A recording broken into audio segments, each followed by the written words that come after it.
좌우로 인사하겠습니다. 해피 이스터 이렇게 인사합니다. 해피 이스터, 해피 이스터, 네, 해피 이스터. 조금 웃으셔도 괜찮습니다.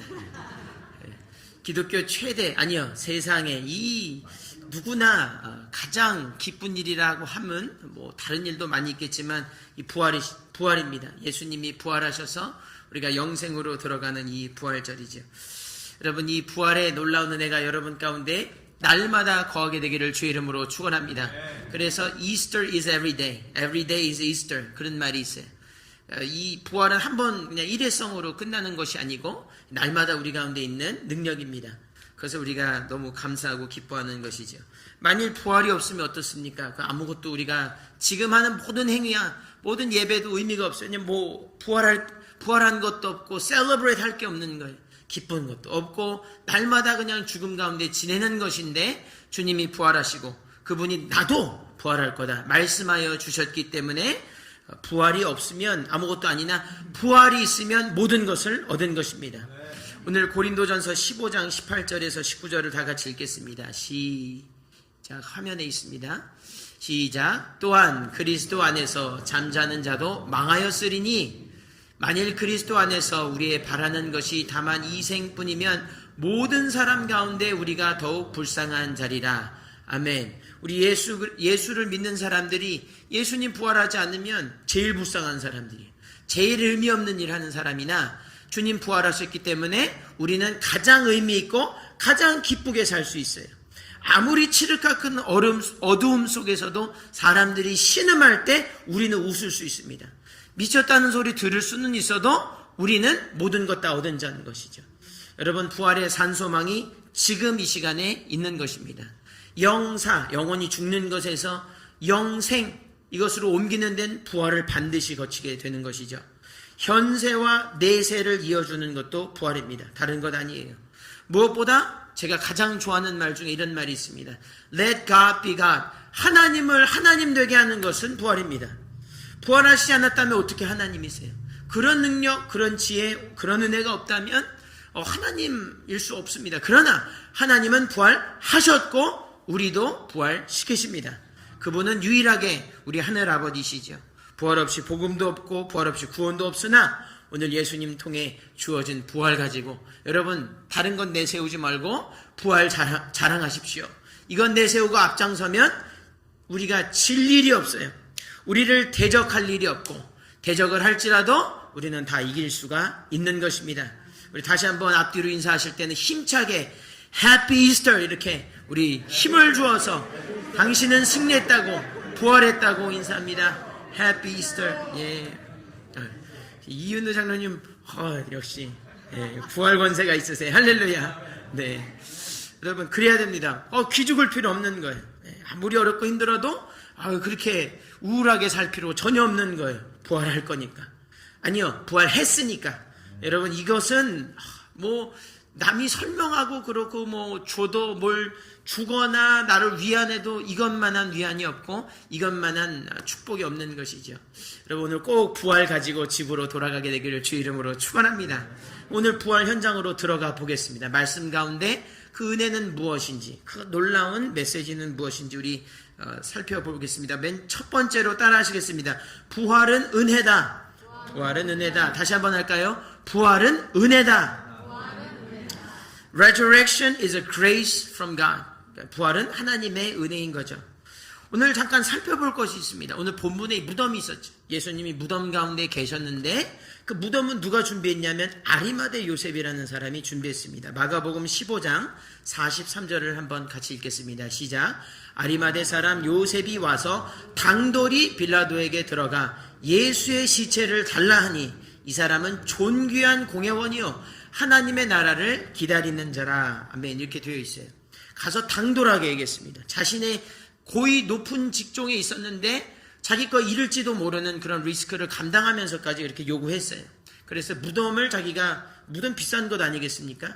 저잣거리에 예수님 계신 게 아니에요. 이렇게 무덤에 그렇게 안치한 것이지요. 아리마대 요셉에 거기에 공이 있습니다. 예수님을 모신 그거를 살펴보게 되고, 그러면 그 무덤, 이제 마련되고 예수님의 시신을 넣어둔 그 무덤에 누가 찾아갔냐면 여인들이 갔죠. 여인들이 가서 무엇 했습니까? 향유를 발랐습니다. 우리 16장 1절, 우리 첫 절을 다시 한번 읽겠습니다. 시작. 안식일이 지남에 막달라 마리아와 야고보의 어머니 마리아와 또 살로메가 가서 예수께 바르기 위하여 향품을 사다 두었다가. 아멘. 보면 이게 뭐냐면, 향품이 뭐냐면 방부제입니다. 방부제라고 하면 시체가 썩지 않도록 나름 노력한 거예요. 경배와 사랑의 표현이죠. 다른 사람은 하지 않으나 이 실명이 세 명이 결혼된 것은 중요한 거예요. 그건 중요하지 않지 않습니다. 공로요, 그것은 예수님을 경배하는 좋은 몸짓입니다. 나름 요셉이라든지 이 사람들이라든지 우리 이 자리에 있는 어떤 사람이라고 할지라도 예수님을 경배하며 그런 몸짓과 그런 공이 있어요. 그런 어떤 행위가 있다 이 말입니다. 그러나 부활이라고 하는 것은 이거랑 전혀 상관없이 일어난 것이, 그렇지 않습니까? 요셉이 아무리 담대하게 가서 내가 비싼 무덤을 주고 샀더라도 그것 때문에 부활하신 것 아니잖아요. 사람의 공로와 부귀와 명예 때문에 부활하신 거 아니에요. 그러니 모실 수는 있었어도 부활시키지 못하는 게 사람의 능력입니다. 그럴 수가 없는 거예요. 여인도 마찬가지입니다. 부활할 줄도 몰랐고 시체나 썩지 않게 하려고 그렇게 노력한 것 전혀 부활에는 도움이 안 됐죠. 오늘 보니까 시체에 기름을 발랐나요? 못 발랐습니다. 혹시라도 기름을 발라서 혹시라도 나쁜 마음이 있는 사람은 이렇게 얘기할 수 있죠. 내가 기름을 발라서 살아났다. 뭐 그런 말도 할 수 있겠어요. 그러나 손 하나 못되게 한 게 바로 부활의 능력입니다. 예수님 혼자 하신 것, 이 세상에 누구도 지분이 없고 누구도 공로가 아무도 얘기할 수 없는 것이 바로 예수의 부활의 은혜인 줄로 믿습니다. 여러분 다 그거 받으셨어요. 감사하지요. 어느 집사님이건 어느 장로님이건 어느 권사님이건 어느 목사건 그 누구도 평생을 주님을 위해 헌신했던 사람도 부활에 대해서는 지분이 없는 거예요. 부활에 대해서, 그 영생에 대해서, 구원에 대해서는 아무도 자랑할 수 없는 것입니다. 그래서 이것을 우리는 복음이라고 부르는 거예요. 여러분 은혜가 되시죠? 아무도 뻐길 수가 없어요. 세상에 아무도 주름 잡고 살 수 없는 것은 부활의 이 은혜인 것입니다. 값없이 주시는 부활의 은혜, 여러분 그냥 거저 받으시고 감사만 하면 되겠습니다. 오늘 잘 오셨어요. 부활의 은혜를 충만히 누리는 저와 여러분 되기를 주의 이름으로 축원합니다. 성경에 은혜라고 하는 단어가 처음 나온 것은 노아 때입니다. 노아 한번 읽어볼까요? 6장 8절, 창세기 6장 8절입니다. 시작. 그러나 노아는 여호와께 은혜를 입었더라. 아멘. 이 전절에 뭐가 나오냐면 사람의 죄악이 엄청 찬 거예요. 세상에 너무 관영해서 하나님이 심판하지 않을 수가 없고 결국엔 심판하시기로 결단을 하시는 그런 장면들이 앞에 나오지요. 그러나 6장 8절에 보니 노아는 하나님께 뭘 입었습니까? 은혜를 입은 겁니다. 은혜를 입은 거예요. Grace of God, 그것을 입은 것입니다. 그러면 그 다음 절에 한번 보겠습니다. 왜 그런가 좀 보면 6장 9절에 다 읽겠습니다. 시작. 노아의 사적은 이러하니라. 노아는 의인이요 당세의 완전한 자라. 그가 하나님과 동행하였으며. 아멘. 자, 그러면 어떻게 읽게 되냐면 은혜를 입었는데 완전해서 그런가? 그렇게 생각해 볼 수 있겠어요. 다음 절을 읽어보게 되면 분명히 성경은 이 자를 좋게 얘기하고 있는 것을 볼 수가 있습니다. 그렇다면 그가 의인이고 완전해서 은혜를 입었단 말입니까?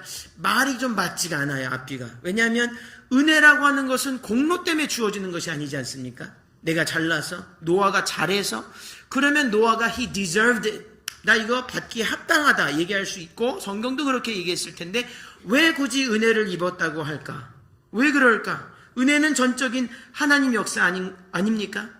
성경을 바로 읽으면 이렇습니다. 그것은 무슨 말이냐 하면 하나님이 이자에게 은혜를 입혀주셨기 때문에 의로 칭함을 받은 것입니다. 할렐루야.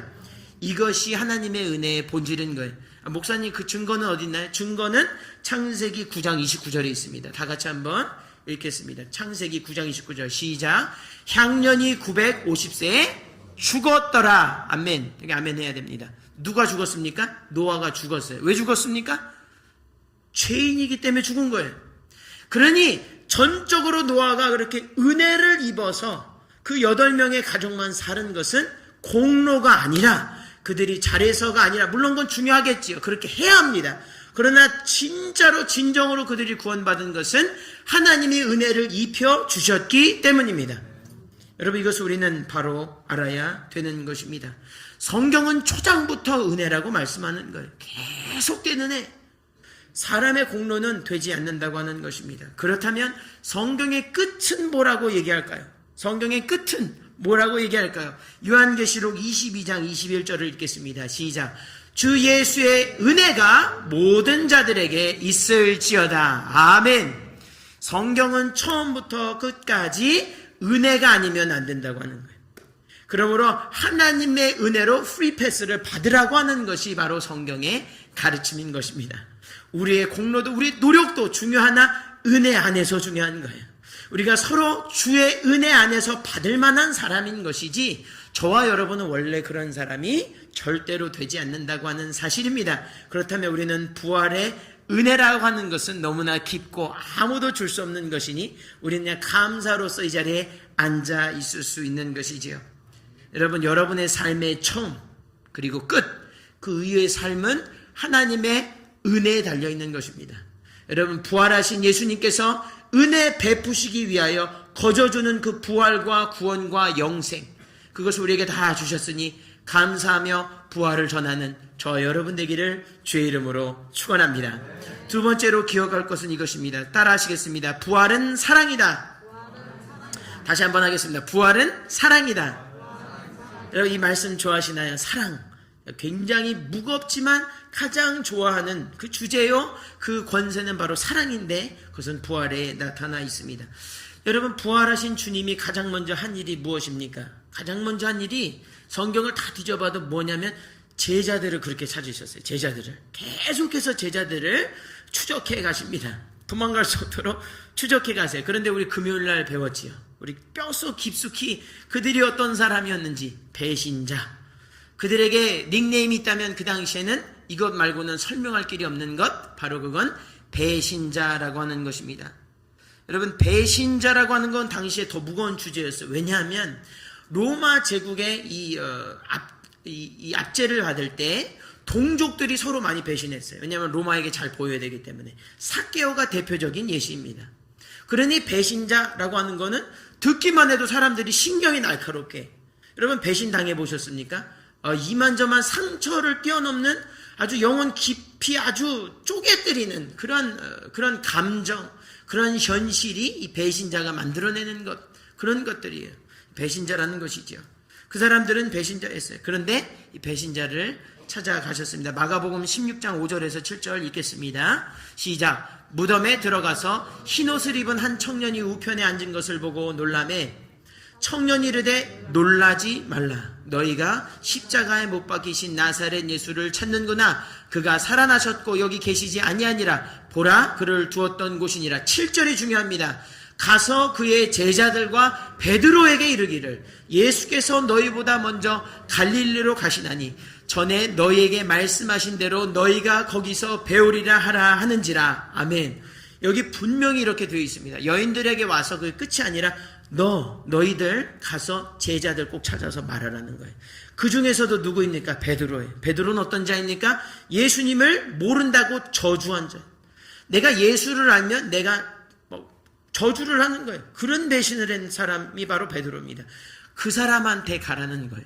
주의 사자가 그렇게, 그것은 사랑으로밖에 설명할 수 없어요. 제가 성경 읽게 보면 이거는 사랑 말고는 도저히 설명할 수가 없는 것이죠. 이어서 읽을 것은 16장 12절에서 14절입니다. 시작. 그 후에 저희 중 두 사람이 걸어서 시골로 갈 때 예수께서 다른 모양으로 저에게 나타나시니 두 사람이 가서 남은 제자들에게 고하였으되 역시 믿지 아니하니라. 아멘. 그렇게 하고 끝나지 않으시고 주님은 스스로 추적해서 가십니다. 두 제자들 중에서 두 사람 있을 때, 시골길 걸을 때, 아마 엠마우죠. 거기 있을 때 두 사람 대화하는데 주님이 나타나십니다. 배신자들에게. 여러분, 배신자를 찾아가 보셨습니까?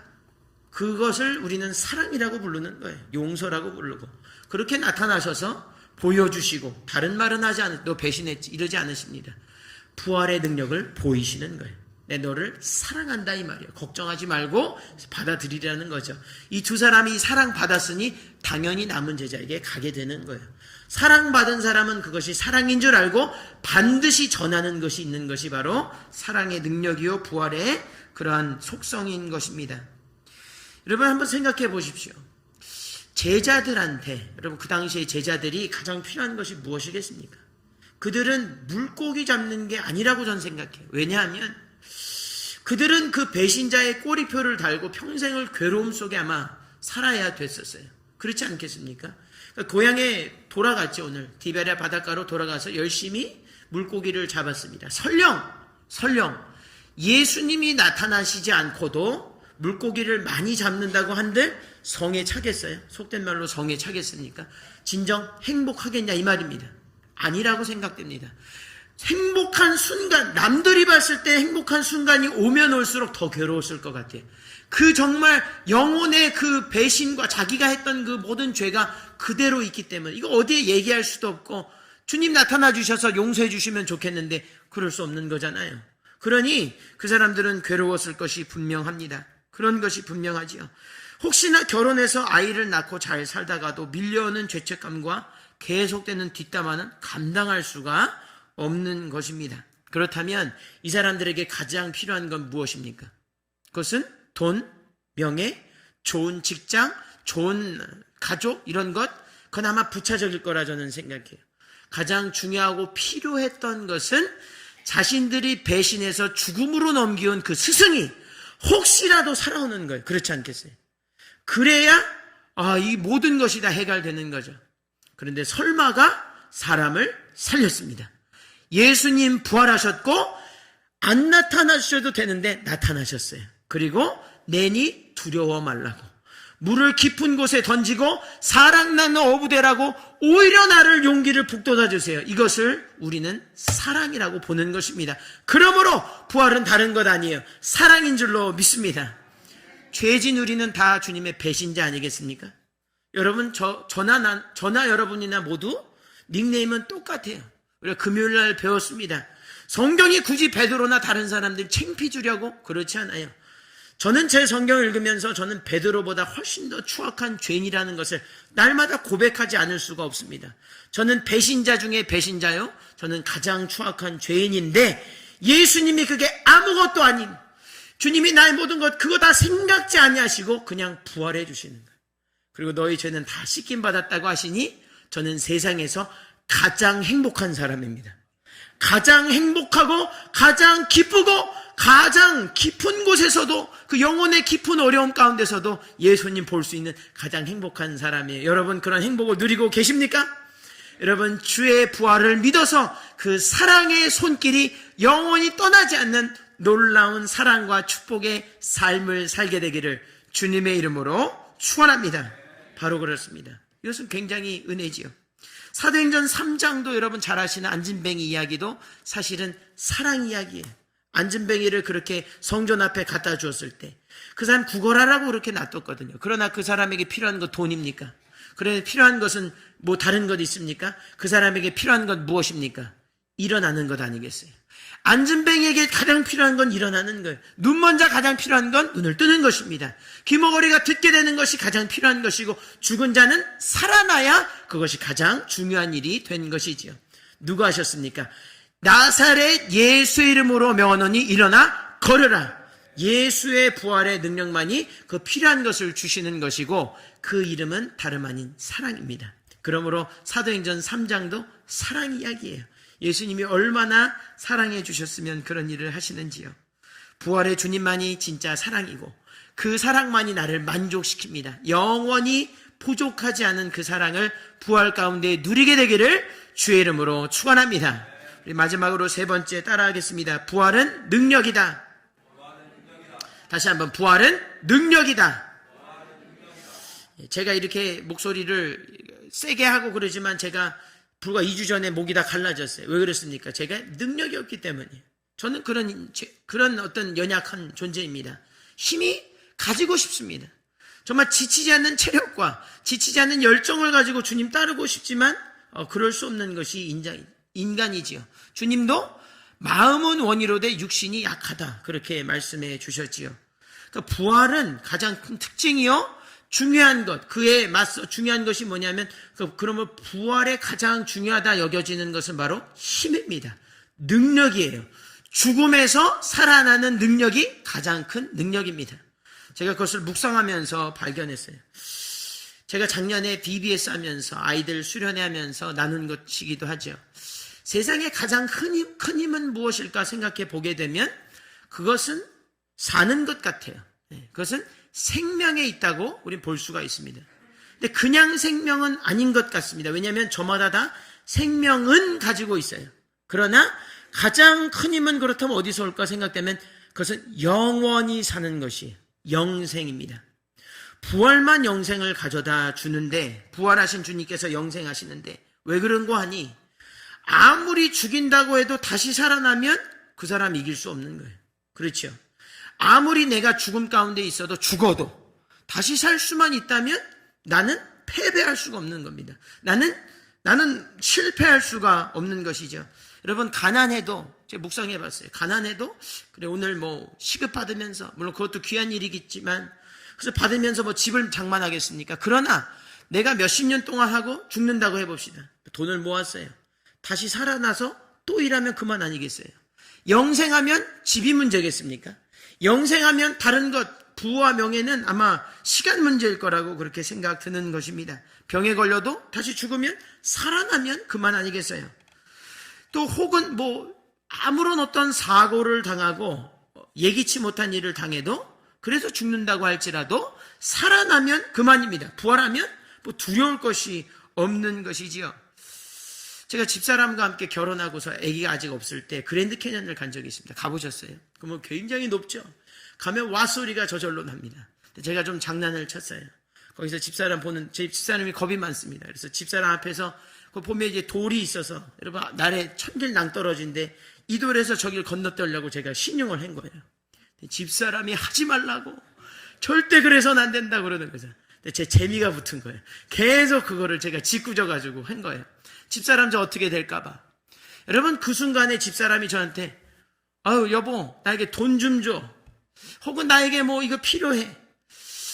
어떤 거 제가, 그래서 그런 게 아니고 집사람이 왜 저를 말렸겠습니까? 제가 죽을까봐 그런 거 아니겠어요? 제가 죽게 되면 제가 크레딧 카드 하나 줄 수 없는 거예요. 그렇죠?